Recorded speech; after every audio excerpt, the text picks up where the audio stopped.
This YCN segment is brought to you by Harris Family Furniture in Plymouth, Laconia, and Chichester. Welcome back. YCN Sports Talk. Jeremy Stout, Andrew Zerhide. We move over to the hardwood. NBA free agency offseason has begun, and obviously the first splash we all knew was going to come was LeBron James. Where was he going to go? And over the 4th of July holiday, making it official, he's with the Los Angeles Lakers.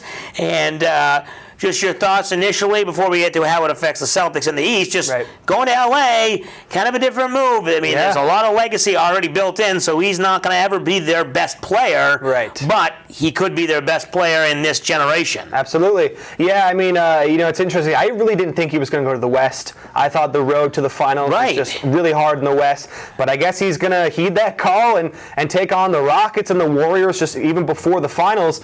But, I mean, this is a big move. It's kind of interesting. LeBron is on the Lakers and Kyrie's on the Celtics. Right. That's going to be an interesting rivalry. Hopefully those teams match up in the finals. I mean, we'll talk about the Celtics more, but it's looking like, besides maybe the 76ers, the Celtics are the favorite to make the finals. Well, and you said the West, and I agree with you. I didn't think he would make that decision to go to the West just because, you're right, you got the Rockets, you've got the Warriors. I mean, obviously the Spurs, we'll see what happens with Kawhi Leonard. Right. But even Oklahoma City, Paul George staying with the Thunder. I'm not saying they're going to compete with the Warriors, but they certainly will compete with the Lakers. It's not like, I know LeBron James is a great player, but it's not like he makes this Lakers team right up there with the Rockets and the Warriors. So it's still a little bit of a test. Yeah. And as you mentioned, from a Celtics point of view, fan perspective, are you glad that he's out of the East and now it's, hey, we got an easy path to the finals?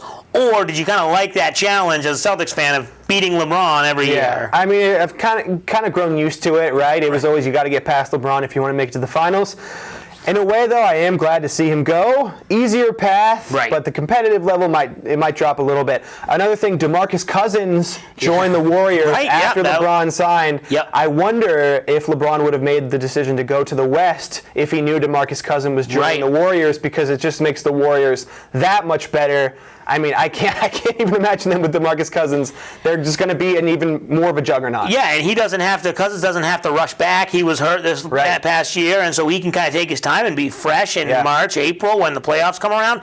Maybe LeBron was looking at the long game where it's like Klay Thompson's going to be a free agent, and they won't be able to re-sign Draymond Green possibly. So maybe he's saying, well, I'll give the Warriors this season, and I'll use this year to kind of form a good team with the Lakers, whether Lonzo Ball plays, Ingram. Trying to find a window. Trying to get things ironed out, because we've seen when he went to Miami the first year, it wasn't pretty. When he came back with Cleveland, it wasn't pretty. It takes a little bit of time. So maybe he's using that as a year kind of that buffer. He doesn't have to win, because he's not expected to win.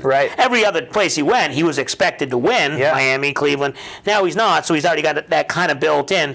So going over to the Celtics, obviously they're probably the favorites in the East. 76ers close second, and then, like you said, it drops off. Just those two teams probably. Yeah, I mean, that's really what I'm thinking of right now. I mean, the Celtics with a healthy Gordon Hayward back and obviously a healthy Kyrie Irving back for the end of the season. I mean, they're going to be a superstar team. I mean, we'll see if they make any moves, but I think right now the path they're on, it's looking really good. I mean, Danny Ainge has done a tremendous job, and I just think this is a year definitely with LeBron out of the East now. I think they're favorites to make the championship. Okay, so the one move that they may still possibly make is the Marcus Smart move. There's been some talk recently, maybe the Sacramento Kings offering him something.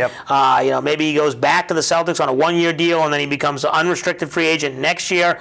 Right now, where we sit, early part of July, what is your gut and your instinct telling you? What does Marcus Smart do for next year? So I think it's all just going to come down to money. Is Marcus Smart going to try to get as much as he can? If that's the case, I don't think the Celtics are going to re-sign him. I just don't think they're going to give that kind of money to mostly a defensive player.